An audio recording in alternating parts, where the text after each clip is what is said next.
everyone, and welcome. Good evening, everyone, and welcome to Toastmaster Hilltoppers Club. And I am your Toastmaster for the evening. Thank you, Maurice, for the invitation. For the introduction.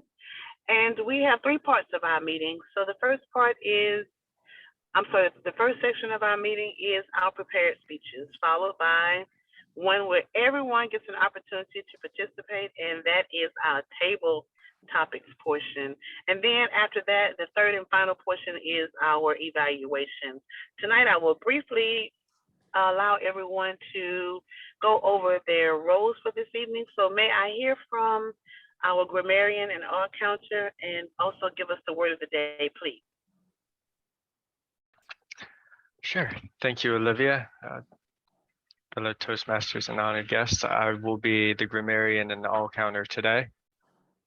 For the all counter, I'll be counting each time someone uses filler words such as or sorry, something that I do constantly and I've been trying to work on. And as a grammarian, I'll be tracking usage of the word of the day, which is affable. That's to be good-natured or easygoing. So having an affable friend would probably be someone you would really enjoy talking to. And I try to be an affable person whenever I'm interacting with someone new. And then I get tired and then I'm less affable, but we all try our best. Thank you, Olivia, and back to you. That was cute. I like that, Caleb. Yeah, I understand. Yeah, we all try our best, but sometimes we all can be it can be tiring at times. And thank you very much for that. And next, I would like to hear from the table topics master. All right. Good evening, everyone. As table topics master, each person will have the opportunity to do a 1 to 2 minute impromptu speech, and I'll give the subject, and then the person will volunteer or they may be picked to do that subject. And back to you, Madam Toastmaster. Thank you very much, Maurice, table topics master. And let's talk to our general evaluator. Yes, thank you, Olivia. My role for this evening is the general evaluator. The general evaluator is basically keep track of the meeting as a whole and how it flows. I also keep track of the time that we start, the recess that we have, and the end time as well. And then my second job as a general evaluator is to call upon my team. The team is basically an evaluation of the meeting, of the different portions of the meeting. So we will have a first evaluator, then we will have the timer, then the all counter and grammarian, and then it'll come back to me to conclude on any afterthoughts that we might have. That's my role for the evening. Thank you. Thank you very much for that, General Evaluator Donovan. And lastly, may I speak or hear, please, from the timer? Good evening, everyone. I am David, and I will be your timer for this evening. As timer, I will time the speeches, of which I believe I'm the only one. Mine will be 5 to 7 minutes.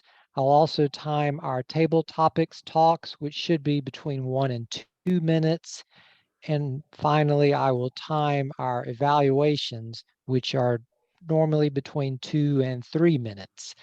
For the beginning slot of each of those, I will use my, oh God, don't fall. Okay, I will use my green Frisbee, which means we've reached the initial like 5 minutes, say, for my speech. At 6 minutes or halfway through, I'll use yellow. And at the end of the time allotted, I will use a red Frisbee to let you know. And if you're a little under or a little over, that's fine. These are just guidelines to try to keep us within a certain time frame, because it's important during communications not to talk for too long or too short, which I'm probably going too long now. So I will stop and turn the meeting back over to our Toastmaster Olivia. Okay, thank you very much for that timer, David. And we do have a speech. Great. So that means we have a speech evaluator. Correct? Yes, Bethany is Yes. our evaluator. Okay. All right. Okay. Well, we know the role of the speech evaluator is just to simply evaluate the speech. So thank you very much for your roles tonight. And we will move right into our first portion of the meeting. And that is our prepared speech by David. David has been a member of Toastmasters, I think, since 2019. He has done a lot of speeches and he is an incredible speaker. So I am so glad to be a witness to him.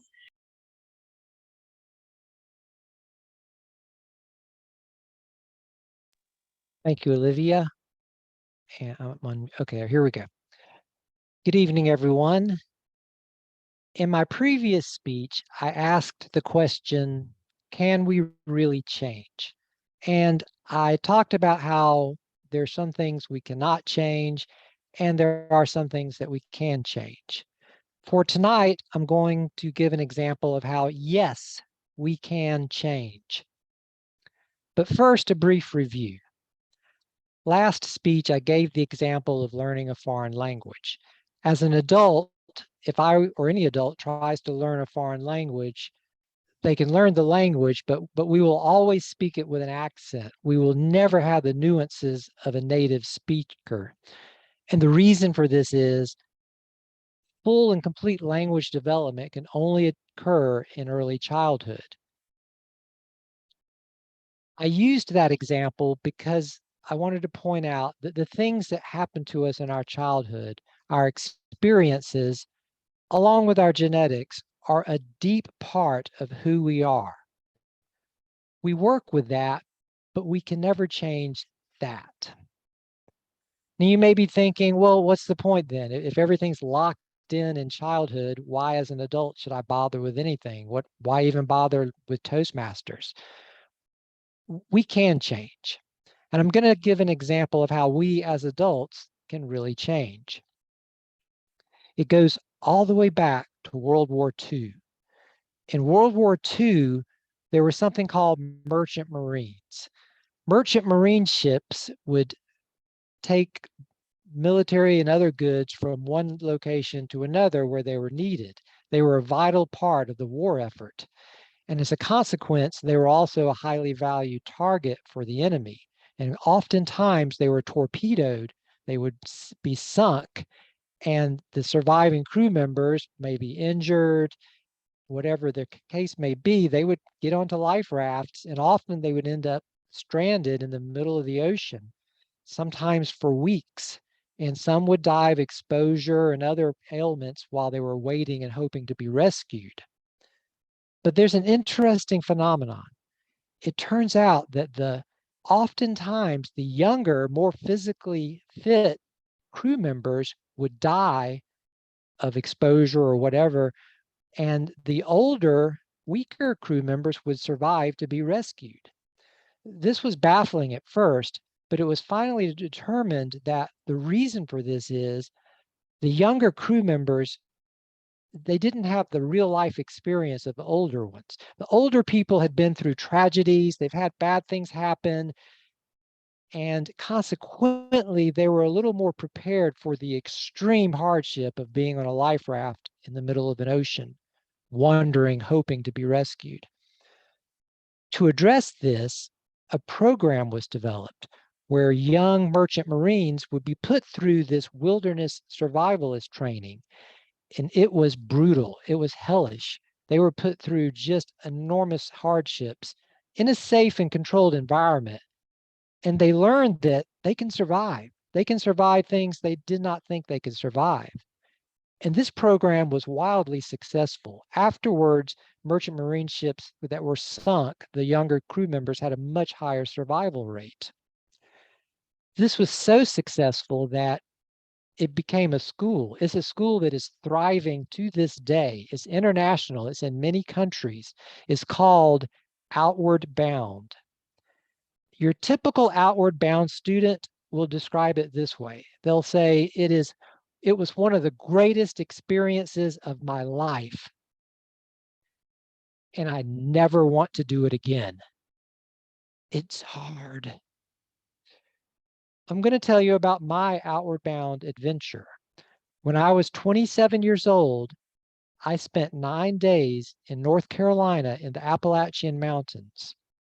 Our instructors were wonderful, affable people, but they put us through sleep deprivation, extreme physical activities, and all of this while living in the wilderness, in the woods, in the rain, in the snow, in cold conditions. It's some of the coldest times I've ever had in my life. It was brutal, but it was also fun. We did whitewater canoeing, we did backpacking, they taught us rock climbing.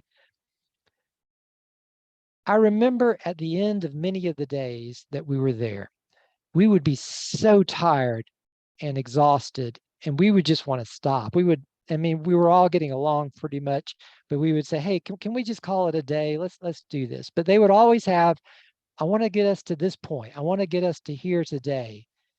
And what they would tell us is, I remember this phrase so well. Ben was one of the instructors. Ben would say, this is within your reach.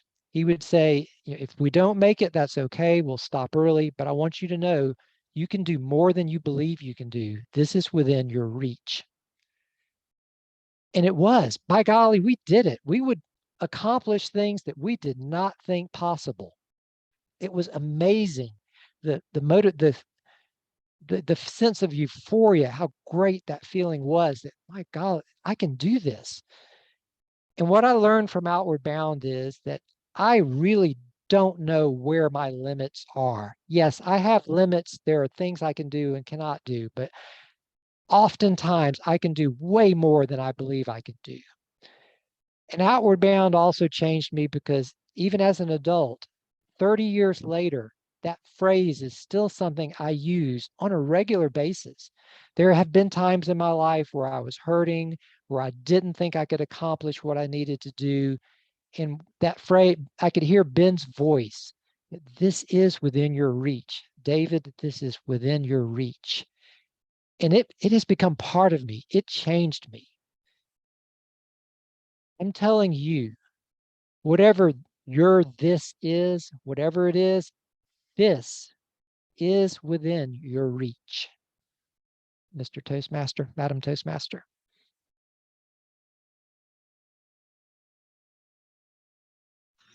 Wow, that was amazing. I was so busy. I'm on my phone and I was in the chart just writing what you said. This is within your reach, within our reach. That is an amazing speech. And it was timely for me because I'm facing some challenges myself. And I appreciate that reassurance that it is within our reach. Thank you so much for that, David.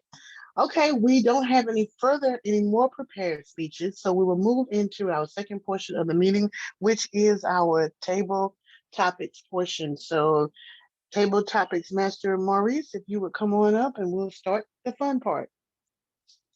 All right, thank you, Olivia. First table topics question, and it's going to pertain to fall season. Any volunteers at first before I go any further? Okay, Caleb. Question for you, and I don't know how well this question will go over, but I'm going to try it anyway. What does fall season smell like to you? Thank you, Maurice. What does fall season smell like to me? The answer has changed a bit over the years. Back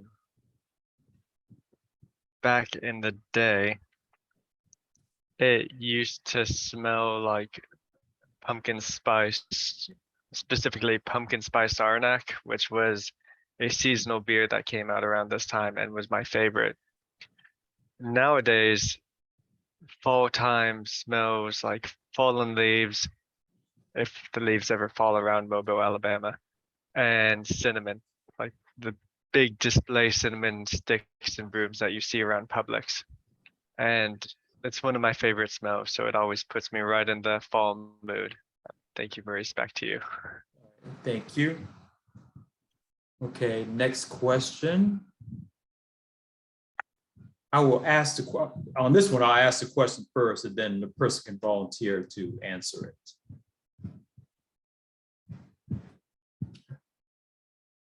Okay, besides, okay, during the school year, okay, you got fall season at the beginning of the school year, and then late spring and summer at the end of the school year. Besides advancing to the next grade or getting your diploma, do you feel more enthusiastic at the beginning of a school year, or do you feel more enthusiastic at the end of the school year? Besides advancing to the next grade, and besides graduating, or do you feel more enthusiastic at the beginning of the school year, or do you feel more enthusiastic at the end of the school year? I think Olivia's hand. Is that Olivia's hand? Yeah, hi, I have my earpiece. I'll take that one, Maurice. Do I feel more enthusiastic at the beginning or at the end of a school year or school term? And when I think about all of the years, if I start from grade school all the way through all my years of college, I was in school about 22 years. And the sum of that time, I'm certain I was more excited at the end, always kind of on pins and needles waiting for those final grades to come in. But I'm definitely more enthusiastic at the end than I am at the summer. Education can be stressful, especially when you're having to follow a specific curriculum that may not line up with what your interests are. It's easy for me to go to school about motivational speaking or how to be a life coach or how to be an influencer or to be inspirational. That would be great. But for me to have to sit in school and learn about the Pythagorean theorem, I just want it to be over. So for me, definitely, I think I am the most enthusiastic and excited to see the semester or the school term end, and especially when I get those good grades. Back to you, Table Topics Master Mari. All right, thanks, Olivia. Next question is, which do you like better, a typical fall activity or a typical activity during another season of the year?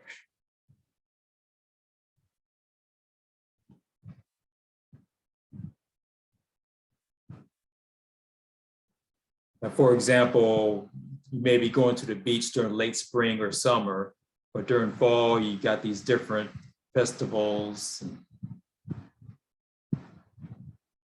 Or Try. it. So my question is, what is my favorite time of the year for activities? Is it the fall or is it another season? For me, that is an easy answer. I really love the fall. There's something about summer's finally over. We're past this heat and we're in nice weather. I'm an outdoor person. I like to hike and backpack, and I love, actually, these are my Frisbees that I use for Frisbee golf. I used to be big on Frisbee golf, and I like to do just about anything outdoors. And this weather is perfect for it. It's the crispness is, it's not cold. Now, when it gets to be January and I have my big coat and gloves on and my nose is turning red, that's a little too cold to be outside. I still do it, just like I do it during the summertime, but really fall, some spring's good too, but spring, now I'm already dreading the summertime because I tend to do that. But fall is perfect because I have the whole winter and then spring and don't have to deal with summer for a while. Fall is the weather for me to be outdoors and doing things. And that is my preferred season. And thank you. Back to you, Mr. Table Topics Master. All right, thanks, David.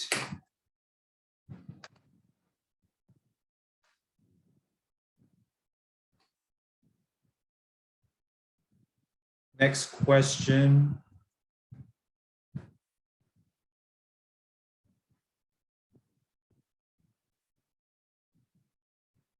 Do you feel more affable during the fall or during the summer or any other season? Okay, Donovan.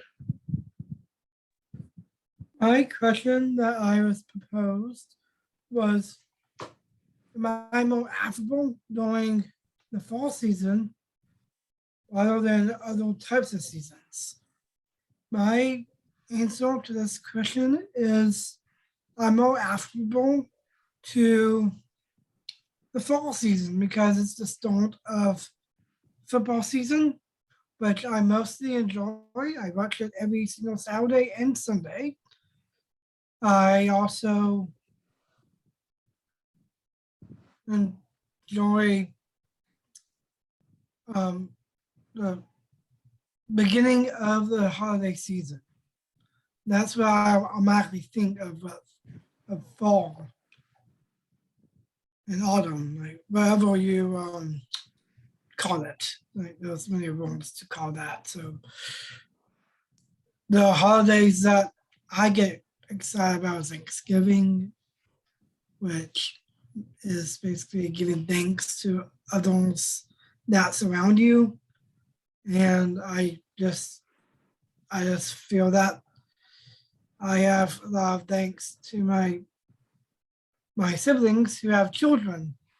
That is truly a gift to me of being an uncle to several to quite a few children that I enjoy hearing laughing. I enjoy them talking and so much. And that's my answer to your question. Thank you. All right, thanks, Donovan.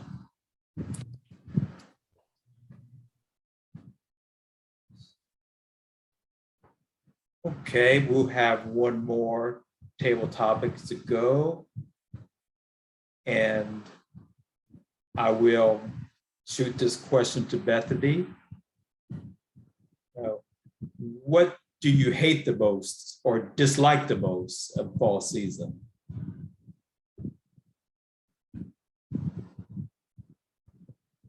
I was posed a question, what do I dislike the most about the fall season? To be honest, I really enjoy the fall, so it's hard for me to pick something that I really dislike about the season. I especially like the change in the weather, like to be able to partake in the fall activities such as pumpkin patches, going to haunted houses and whatnot.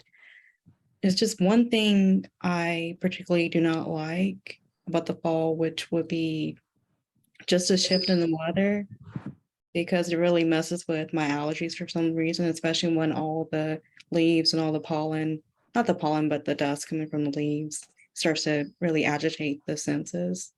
But besides that, that's the only thing I can really think about being my least favorite. But I do appreciate the cooling down and everything, but not the allergies that result from it. All right, thanks, Bethany. And that will conclude our table topic session for the evening. And I will relinquish the lectern back to our Toastmaster, Olivia. Thank you very much. And I enjoyed all of those answers. And thanks very much, Maurice, for being our table topics master for the evening. Now we're moving on to our evaluation period. And I would like to call up our general evaluator, Donovan. Yes, thank you. First off, of the business of a general evaluator is to go over the meeting and how it went. So we started at 6:54 p.m. and we had a 6-minute recess. Overall, I thought the meeting went well. It certainly, I do want to give Maurice a applause of great questions, which made us answer those questions in an affable way. And I just think it was a great meeting overall. So my next portion of the Junior Evaluator is to call up my team of evaluators. The very first evaluator I like to call upon is the first evaluator for David's speech. Bethany, would you please give your report, please?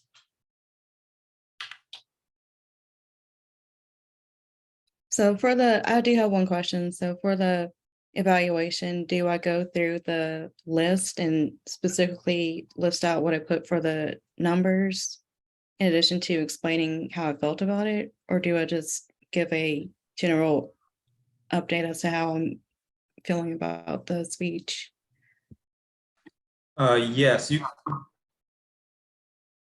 Yes, you go over the points, the general comments, and then just go over the next page of the different values of such as vocal variety, etc.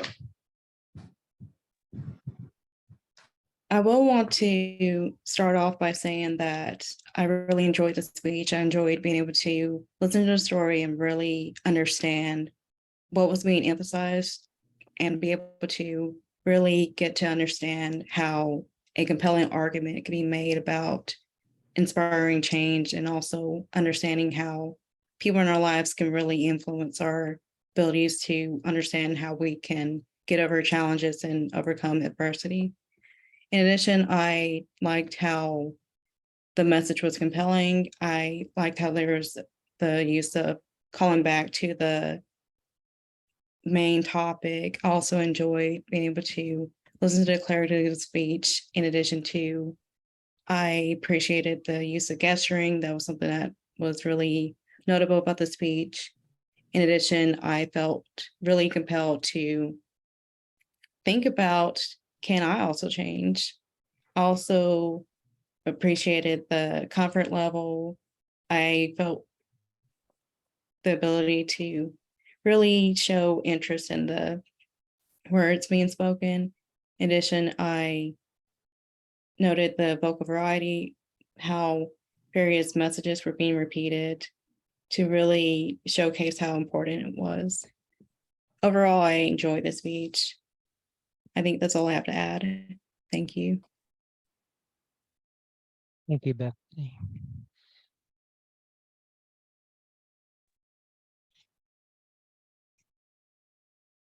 Donovan, back to you to call on the rest of your team. Thank you, Olivia. The Thank you. next evaluator that I like to call upon is the timer. David, will you please give your evaluation, please? Sure, thank you, Donovan. I will now give the timer's report for this evening. I think Maurice could verify, I timed my speech at 6 minutes and 50 seconds. Is that about right? That's what I had, 6:50. Okay, so I'm 6 minutes and 50 seconds for my official speech. For the table topics, I had Caleb at 50 seconds. I have Olivia at 1 minute and 18 seconds. For the third table topic was me again. I have myself at 1 minute and 10 seconds. For the fourth table topic with Donovan, I have Donovan at 1 minute and 38 seconds. And I have the fifth table topic, Bethany, at 1 minute even. And finally, for Bethany's evaluation, which was very well done, thank you, Bethany, I have that at 1 minute and 30 seconds. And that is the timer's report for this evening. Everybody did a great job. Thank you. And back to you, Donovan. Thank you, David, and for your report. The next evaluator is the all counter. Caleb, will you please give your all counter and then give your grammarian report too? Thank you, Donovan. For my all counter and word of the day grammarian report. For the all counter first, you are all significantly better at avoiding filler words than I am. As I think I've gotten myself at 4 and I didn't hear anybody else using any filler words that I could hear. If I'm wrong, correct me. And as for the word of the day, I believe I've used it twice. Donovan used it twice. Maurice used it once. David used it once. And I believe Olivia used it once as well. Not sure. And if I missed it any of those times, please correct me. I was tabbing back and forth between work since my job doesn't have a good work-life balance. But anyway, back to you, Donovan. Thank you. Thank you, Caleb. Just want to close out of some comments about the reporting session that went well, very concise, and it was also very affable of the way that they have done it. So, and further ado, I would like to go ahead and relinquish the lectern right now at 7:26 right now. And I'd like to relinquish the lectern back to the Toastmaster of the evening. Olivia? Thank you very much, Donovan, for your evaluation of the meeting and for calling on your team. I think we had a great meeting overall. I always enjoy when we have a prepared speech, and I must do better at them myself because I have a lot of speeches that I've started and I've just yet to find a place to put them in my path, but no excuses. I need to get back into my prepared speeches. So thank you very much for your speech, David. And I always love an inspiring speech, and even the part where you told a story about how this came to pass and the 7 days that you spent. And so all that was just meaningful, and it's great when you can paint a picture and motivate someone. That's it. That's the life for me. So thank you very much for that. I don't have anything else. Do we have any awards this evening? I have not heard from Wes this week, so I'll reach out to him, and hopefully he's done traveling and he'll be coming back on to meet with us on next Monday. And I think that's all I have as far as any other business. So we can close the meeting and end the recording, Maurice, unless you have something else. I'm turning it back over to our president to close us out. All right, thank you, Olivia.